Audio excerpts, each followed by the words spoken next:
Bakit nga ba di na dapat tayo makipagbalikan sa nag-cheat nating partner?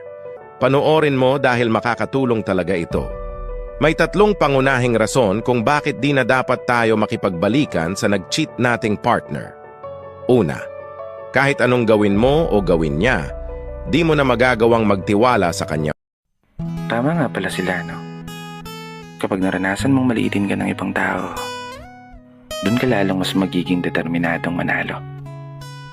Doon ka lalong mas magiging ganado. Kaya naman, gawin mong inspirasyon yung mga taong walang bilib sa'yo. Huwag mo akong hintayin.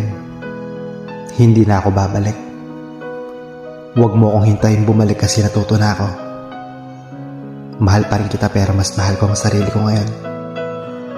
Mahal pa rin kita pero mawawala rin to.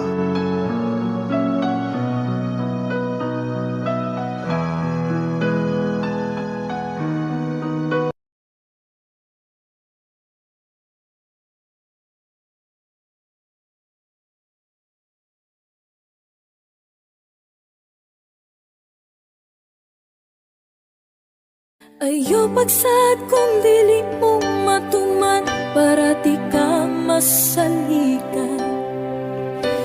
Doon naman tatay kay sabutan, unta tumanon na to ang tanan.